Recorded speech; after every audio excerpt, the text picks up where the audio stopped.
Assalamualaikum warahmatullahi wabarakatuh. Selamat pagi, siang, dan malam. Salam sejahtera semua bagi kita semua. Eee, Terima kasih semuanya teman-teman, sudah hadir di sini, kelompok untuk penjelasan materi. Masing-masing punya agenda dan, penjelasan sesuai materinya. Di sini kita, dari Prodi Teknik Universitas Pamulang, eee, Fakultas Ilmu Komputer, Prodi, Informatika. Eee Dalam hal ini kami bertiga, satu kelompok akan menjelaskan terkait beberapa, materi ya, dari mulai single stack yang nanti akan dibawakan oleh saya sendiri, terus double stack yang akan dibawakan oleh rekan kami, Mister Bara ya, terus, yang ketiga Blender Q ya, itu akan dibawakan oleh saudara saya juga, Mas Agung ya, Mas Agung Sabto ya.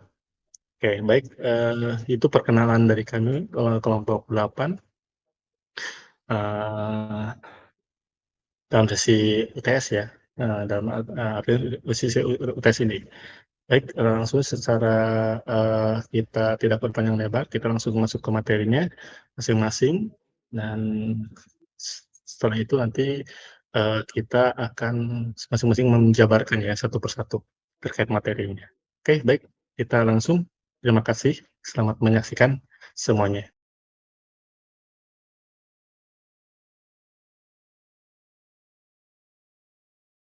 Baik, Assalamualaikum warahmatullahi wabarakatuh. Selamat pagi menjelang siang. Terima kasih semuanya. Kali ini perkenalkan nama saya Sometri, kelas di 03 TPRI 003 dengan NIM 2010 11 11 40 1711, Prodi Teknik Informatika Umpam. Oke, di kali materi hari ini akan membahas tentang single stack dan penggunaan pada analisis grammar. Oke, baik, teman-teman, pastikan di sini kita sudah mendapatkan ya semua materi itu, tapi di sini akan sedikit mengulas kembali terkait mata kuliah yang diampu oleh eh, di dosen sutradara dua untuk materi UTS. Baik, kita mulai ya di pertama itu perkenalan, yang kedua kita masuk ke tentang pengertian itu single stack ya. Apa itu single stack? Stack adalah struktur data yang menggunakan konsep LIFO atau last in first out ya. Jadi data yang terakhir masuk akan pertama keluar. Data terakhir masuk, terus yang akan pertama keluar lagi itu data yang pertama ya. Digunakan untuk menyimpan data sementara. Oke, contohnya tumpukan piring yang terlihat pada gambar di bawah ini ya. Nih, dianalogikan bahasa tumpukan piring. Di sini ada satu, dua, tiga, empat tumpukan piringnya. Nanti yang terakhir itu bakal data itu disimpan sementara nanti ketika piring yang akan keluar itu adalah piring yang paling terakhir ya, yang paling terakhir keluarnya, warna biru seperti itu ya. Jadi itulah konsep dari LIPO yang disebut dengan single stack. Karena itu contohnya yang suka kita pernah lakukan ya, sering ya teman-teman ya, dari hitung undo. Biasanya itu kan kalau kita ada melakukan kesalahan itu di penyimpanan setiap perubahan atau ada yang salah, kita menggunakan atau mengundo ya, dimanapun di aplikasi apapun atau di program apapun atau di software apapun ya. Nah di sini aplikasi nyata dari Lipo itu nampak ya. Karena komputer menyimpan setiap perubahan yang kamu lakukan dalam sebuah tembukan, dan pada kamu klik undo itu komputer akan membatalkan perintah terakhir yang kamu lakukan. Begitu seterusnya sampai tembukan tersebut habis ya. Jadi seperti itu. Kita undo, undo, undo, undo seperti itu. Jadi semakin banyak kita menyimpan slide-slide yang kita atau apapun itu kita yang pernah kita lakukan datanya, itu akan kalau kita akan batalkan atau kita keluarkan itu otomatis itu akan yang pertama yang terakhir akan keluar ya, seperti itu. Seperti contohnya di sini di tamu Undo ini ya, atau CTRL plus Z ya. Oke, yuk balik lagi pengertian single stack. Single stack adalah stack tunggal yang digunakan untuk menyimpan data sementara banyak digunakan pada compiler dan parser. Fungsinya menyimpan simbol, validasi, sintak, ke parser grammar ya, seperti itu. Kata, karakteristiknya single stack itu yaitu memiliki satu jalur penyimpanan bersifat dinamis menggunakan metode LIPO efisien dalam analisis data dan kelebihannya itu ya mudah digunakan cepat dalam proses parsing ya dalam running ya jadi bisa memvalidasi intinya seperti itu jadi bisa mengecek penyimpanan simbol dan sintak-sintak yang kita gunakan dalam code ya, atau perintah. Nah, di sini adalah pengertian grammarnya ya. Grammar dalam pemrograman yaitu aturan penulisan bahasa pemrograman yang digunakan untuk menentukan sintak yang benar. Contohnya A plus B, B-nya angka. Nah, seperti itu ya. Analisis grammarnya digunakan untuk satu mencetak sintak program, parsing ekspresi matematika, terus validasi tanda kurung, membantu compile, memahami kode. Jenis analisisnya itu lexical analysis, syntax analysis, semantic analysis ya, itu seperti itu. Nanti di sini contohnya ada ya, teman-teman. Nanti kita bisa coba masukkan ini, masukkan ini ya, teman-teman. Nanti kita coba masukkan dari sintak yang kita buat ya. Contohnya di sini nanti seperti apa. Ya, nanti di akhir ya, akhir dari presentasi ini. Oke, lanjut lagi. Penggunaan sintak dalam analisis grammar. Penggunaan sintak digunakan untuk satu menyimpan simbol sementara, mengecek pasangan tanda kurung, parsing ekspresi program, serta validasi sintak. Contohnya A plus B itu di dalam kurung ya, seperti itu.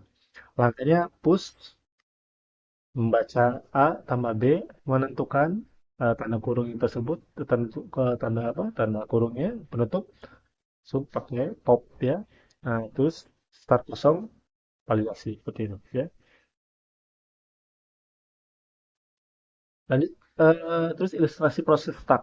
Nah, push, start seperti itu, baca A tambah B, pop, start kosong, hasil outputnya grammar dinyatakan valid seperti itu. Terus implementasinya single stack ini digunakan pada compiler juga, parser, browser historis, kalkulator ekspresi, dan undo dan redo seperti itu. Single stack itu ya kelebihannya struktur sederhana, mudah dipahami, efisien dalam parsing, membantu validasi sintak, banyak digunakan pada komputer modern. Terus kekurangannya kapasitas terbatas, hanya dapat mengakses data teratas saja ya, tidak cocok untuk data kompleks besar, yaitu kekurangannya ya. Oke, intinya kesimpulannya dari dalam analisis grammar tersebut adalah menggunakan sintak stack ya, single stack gitu, yaitu membantu proses parsing dan validasi sintak pada bahasa pemrograman. Jadi stack berfungsi untuk menyimpan simbol sementara, mengecek pasangan tanda kurung, serta memastikan struktur grammar sesuai aturan yang telah ditentukan. Jadi intinya penting sekali ya, nanti untuk memvalidasi apakah tanda kurung tersebut di dalam grammar atau susunan struktur data itu sudah benar atau tidak atau belum. Itu kan itu di situ divalidasinya di situ ya oleh yang namanya single stack itu. Nah, oleh karena itu, penggunaan sintaks single stack itu sangat membantu compiler dan parser dalam menganalisis kode program agar dapat berjalan dengan benar dan struktur. Oke, ini referensinya. Ya, nanti kita kalimat saja sendiri ya, teman-teman ya.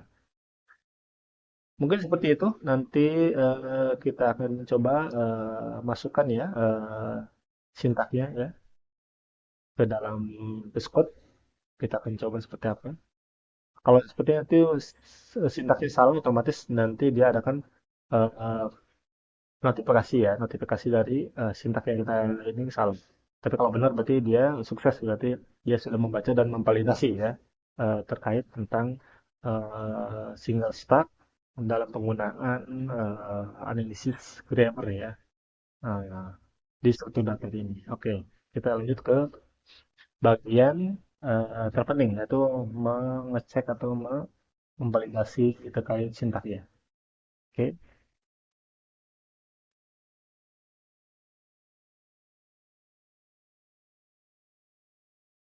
nah ini sudah kita coba ya, kita buat sedemikian rupa sesuai dengan tadi contohnya. Kita membuat stacknya seperti ini, contohnya seperti ini. Kita tinggal run ya, apakah dia ada yang masalah atau tidak.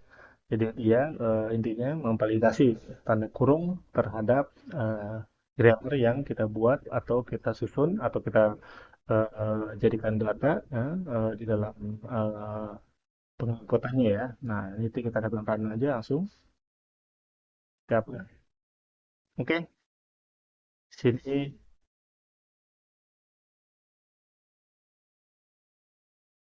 runnya sudah ya, masukkan ekspresi di sini.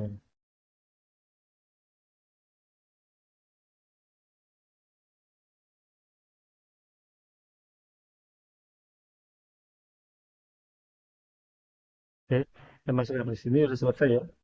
Udah benar, teman-teman.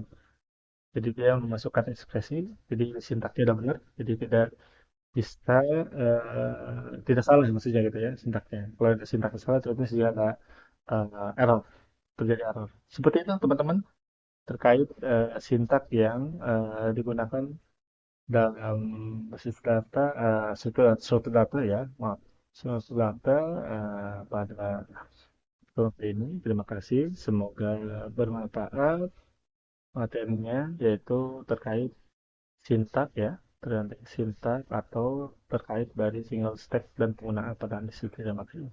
Itu seperti itu ya, untuk memvalidasi intinya dari tanda kurung yang kita masukkan ke dalam perintah. Terima kasih. Saya cukup sekian. Bila kata walidaya, Assalamualaikum warahmatullahi wabarakatuh. Selamat siang dan selamat untuk semuanya. Semangat para anak semuanya. Terima kasih.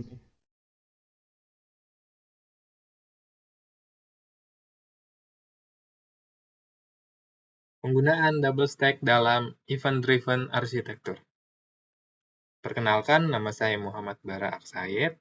Kali ini akan mempresentasikan materi double stack dalam implementasi menggunakan konsep event-driven architecture. Di era aplikasi modern saat ini, banyak sistem yang menggunakan konsep event-driven architecture dalam aplikasinya. Contohnya seperti di aplikasi chat. Ketika user mengirim tombol kirim, aplikasi akan langsung mengirimkan pesan tersebut ke penerima. Itu adalah konsep dari event-driven architecture. Dalam sistem tersebut, setiap aksi pengguna akan menghasilkan sebuah event atau trigger yang harus diproses oleh sistem secara berurutan dan efisien. Mekanisme dari konsep ini adalah setiap aksi yang dilakukan oleh pengguna, sistem akan simpan ke dalam sebuah stack dan diproses secara berurutan dengan proses yang efisien. Contohnya penerapannya digunakan pada aplikasi chat, notifikasi, game online, serta transaksi digital. Sebelum adanya konsep ini, permasalahan utamanya adalah lonjakan data tidak teratur. Ketika aplikasi telah memiliki banyak user atau pengguna, data-data yang dikirimkan banyak yang tidak teratur. Yang kedua, kesulitan menangani undo atau redo.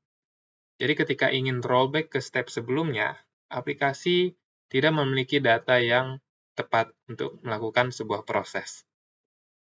Lalu yang ketiga, membutuhkan data yang lebih terorganisir untuk alur kerja yang dinamis. Jika sebuah flow system sudah terlalu dinamis, kita perlu memerlukan struktur data yang lebih terorganisir agar proses bisa berjalan sesuai atau semestinya. Jadi, dari permasalahan tersebut, kita dapat mengatasinya dengan penerapan double stack. Jadi, apa itu double stack? Double stack adalah penerapan dua struktur, stack, LIFO, last in first out, secara bersamaan. Jika stack biasa hanya bisa menambah atau menghapus dari satu ujung, double stack menggunakan dua jalur untuk mengatur alur data. Jadi bisa dilihat pada gambar, di sini stack bisa ditambahkan dari sisi satu atau stack 1, juga bisa ditambahkan dari sisi kanan atau stack 2. Begitu juga untuk menghapusnya, bisa dari stack 2, serta bisa dari stack 1. Jadi terdapat dua proses yang bisa dilakukan secara bersamaan.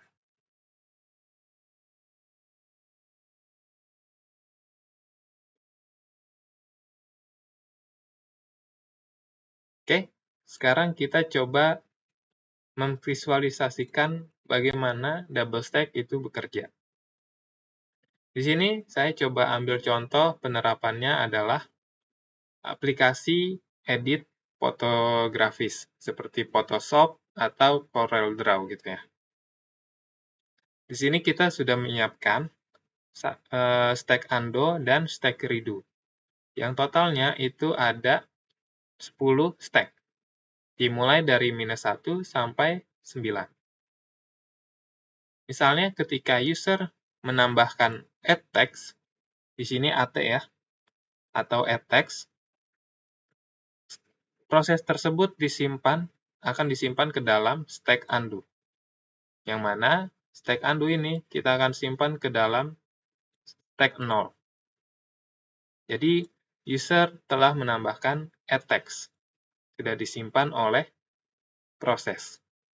Selanjutnya, misalnya user itu membuat sebuah fotonya itu menjadi lebih terang. Kita namakan brightness level misalnya. Nah, ketika user melakukan penerangan pada foto, di sini stack add text akan bergeser menjadi 1, lalu proses yang baru dimasukkan ke sebelah kiri atau yang paling atas. Begitu juga ketika user menambahkan lagi nih filter monokrom di fotonya.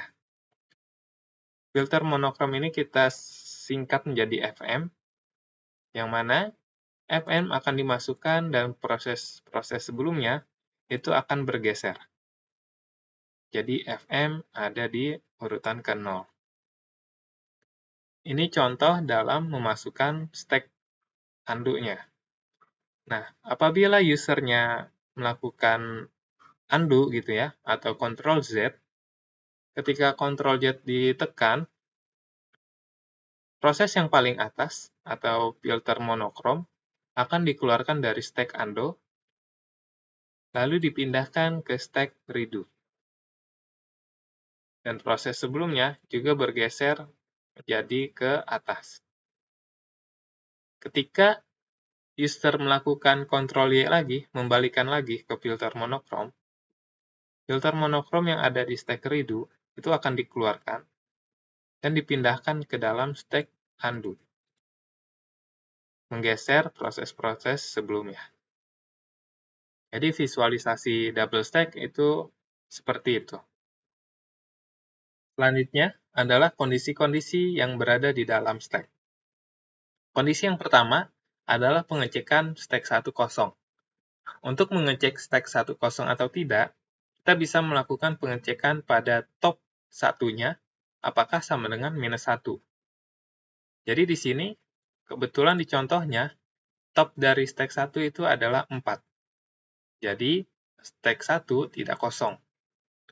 Namun, jika stack 1-nya kosong, yang mana topnya adalah -1, maka stack 1 itu kosong.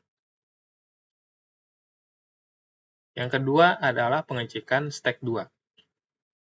Jika stack 2 kosong, itu kita bisa melakukan dengan cara mengecek top 2-nya apakah sama dengan N, atau sama dengan yang paling terakhir. Yang ketiga adalah stack penuh, yang mana kita bisa mengecek stack itu penuh dengan rumus top 2 dikurang top 1 sama dengan 1. Jadi di sini contohnya top 2-nya adalah 5, top 1-nya adalah 4. Jika kita kurangi 5 dikurang 4, itu hasilnya 1. Dan jika hasilnya 1, maka stack terisi penuh. Kondisi yang keempat adalah stack 1 terisi, dengan cara top satunya lebih dari minus 1. Di sini stack 1 topnya adalah 4, berarti stack 1 terisi. Yang kelima, stack 2 terisi jika top 2-nya itu lebih dari N. Yang mana di sini top 2-nya adalah 5, serta N-nya adalah 9, jadi 5 lebih kecil dari N,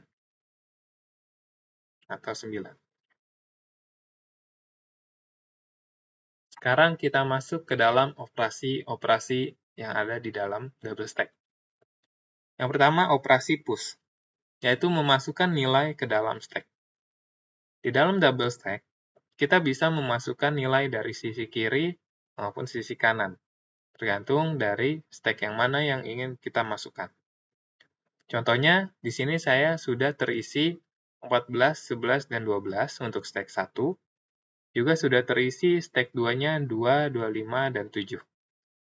Ketika saya ingin menambahkan nilai pada stack 1 yang pada saat ini akan digeser dan dimasukkan stack nilai baru ke posisi teratas, yaitu sesuai dengan konsepnya last in first out, jadi kita memasukkan nilai ke paling atas. Begitu juga dengan stack 2. Kita ingin memasukkan nilai 8 ke stack 2, nantinya stack-stack yang sudah berada di alam atas itu akan tergeser dan diisi dengan nilai baru 8.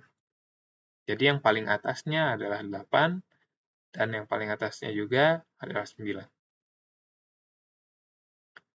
Operasi yang kedua adalah full, yaitu mengecek apakah semua stack sudah penuh. Di sini rumusnya bisa kita lihat, yaitu top 2 dikurangi top 1 sama dengan 1. Di contohnya, itu top 2-nya adalah 5, dan top 1-nya itu adalah 4. 5 dikurang 4 adalah 1. Jadi hasilnya true, yaitu sudah penuh. Yang ketiga adalah operasi pop, yaitu menghilangkan nilai teratas pada dalam stack. Jadi pop ini yaitu mengeluarkan nilai paling atas di dalam stack-nya. Contohnya ketika kita menjalankan pop di stack 1, nilai 9 akan keluar dan tergeser nilai-nilai sebelumnya ke paling atas. Begitu juga dengan stack 2. Nilai 8-nya bergeser keluar dan nilai-nilai bawahnya menggeser ke dalam, ke atas maksudnya. Itu untuk operasi pop. Selanjutnya ada operasi pick, yaitu mengambil nilai dari stack teratas. Jadi pick ini hanya mengecek atau mengambil nilai yang paling atasnya, yaitu stack 1-nya 9 dan stack 2-nya 8. Selanjutnya operasi empty, yaitu mengecek apakah stack kosong. Jadi di sini hanya mengecek stack itu kosong atau tidak. Seperti itu. Itu adalah jenis-jenis operasi yang ada berada di dalam stack. Oke, sekarang saya telah memiliki kode double stack yang dibuat dalam pemrograman Python. Jadi di sini saya coba jalankan programnya. Program di sini kita bisa menambahkan ke stack 1, stack 2, juga melakukan fungsi pop pada stack 1, stack 2, fungsi pick pada stack 1, stack 2, serta mengecek apakah stack penuh. Kita juga bisa ngecek apakah stack 1 dan 2 kosong, lalu juga ada fitur menampilkan stack. Di sini kita coba push ke stack 1, kita pilih menu 1, masukkan data pada stack 1, kita isi A misalnya ya. Data A berhasil ditambahkan stack 1. Kita mau lihat hasilnya, kita coba pilih menu 10. Di sini A-nya berada di stack 1. Gitu ya. Terus kita coba masukin lagi ke stack 1-nya, pilih menu 1, kita isi misalnya B. Terus kita lihat lagi isinya, menu 10. Nah, di sini data terbarunya ada di dalam, di luar maksudnya ya. Yang data lama yaitu menggeser ke dalam. Terus kita coba masukkan ke step 2, menu 2, kita masukkan isinya cek. Terus kita coba cek lagi menu 10. Betul ya, di sini C berada di stack 2. Kita masukkan lagi juga stack 2-nya, misalnya D, kita pilih menu 10, dan D berada di paling luarnya. Jadi untuk stack 1-nya itu ada B dan A, dan stack 2-nya itu ada D dan C. Oke, kita coba fitur pop pada stack 1. Kita mau hapus B-nya dari stack 1. Itu kita pilih menu 3. Di sini data B berhasil dihapus dari stack 1. Kita coba cek. Betul ya, di sini sisa A di dalam stack 1. Dan stack 2-nya tetap ada C dan D. Lalu kita coba pop pada stack 2, biar D-nya menghilang. Kita pilih menu 4. Kita cek lagi menu 10. Di sini D-nya berhasil hilang dari stack 2. Kita coba cek menu pick stack 1 ya. Jadi melihat atau mengambil nilai teratas di stack 1. Kita coba 5. Pick stack 1 adalah A. Jadi dia paling atasnya adalah A. Kalau kita tambahin di stack 1 misalnya B, terus kita lihat dulu data stack-nya. Sini ada B dan A ya. Terus kita coba pick stack 1, menu 5. Nah, di sini keluarannya adalah B. Jadi dia paling atasnya B. Ya. Kita coba juga di stack 2. Kita masukin dulu stack 2-nya, tambahin D. Terus kita menu 10. Di sini ada C dan D. Ketika kita menjalankan fungsi pick pada stack 2, menu 6, balikannya adalah D, yang mana D adalah data paling teratas di stack 2. Terus kita bisa juga cek apakah stack itu penuh atau tidak, menu 7. Di sini stack belum penuh karena masih ada sisa di tengah-tengah sini. Ya. Terus kita coba mau perbanyak stack-nya sampai penuh. Kita tambahin 1, di sini tambahin E, satu lagi tambahin F. Lalu kita cek menu 10. Ini udah ada F, E, B, dan A. Kita coba cek full-nya. Stack masih belum penuh ya. Kita coba tambahin stack yang ada di dalam stack 2. Kita tambahin G, tambahin lagi H, terus kita tambahin lagi I. Terus kita coba ceknya, kita cek stack-nya. Di sini sisa 1, kita tambahin lagi di stack 1-nya aja. Pilih menu 1, kita tambahin J. Ya. Data J berhasil ditambahkan ke stack 1. Terus kita coba lihat stack-nya. Nah, di sini udah penuh semua stack-nya. Kita coba cek apakah penuh atau tidak ya. Menu 7. Nah, di sini balikannya stack dalam kondisi full, yaitu sudah penuh. Kalau kita coba masukkan lagi ke stack 1, misalnya kita masukkan K. Di sini tidak bisa ya. Stack penuh, jadi K-nya itu tidak masuk ke dalam stack 1. Jadi benar ya, itu adalah contoh implementasi double stack di Python. Oke, sekian dari saya. Kurang lebihnya mohon maaf. Wassalamualaikum warahmatullahi wabarakatuh. Oke, baik, terima kasih semuanya. Semoga dari materi yang kami berikan, 3 mahasiswa atau 3 rekan kami, saya sendiri, Mr. Bara dan Mr. Sabto, mudah-mudahan bisa bermanfaat materinya. Amin, amin. Mudah-mudahan kita bisa ketemu lagi, terus mudah-mudahan kita sehat selalu. Terima kasih atas partisipasinya semuanya, dan semua rekan juga telah bekerjasama dengan satu kelompok ini. Mudah-mudahan semuanya ada dalam keadaan kelancaran dan kesehatan semuanya, dan sukses semuanya ya. Amin ya Amin. rabbal alamin. Baik, terima kasih presentasi kali ini kami tutup dengan mudah-mudahan bisa bermanfaat. Sukses salam selalu untuk mahasiswa Unpad semuanya. Assalamualaikum warahmatullahi wabarakatuh.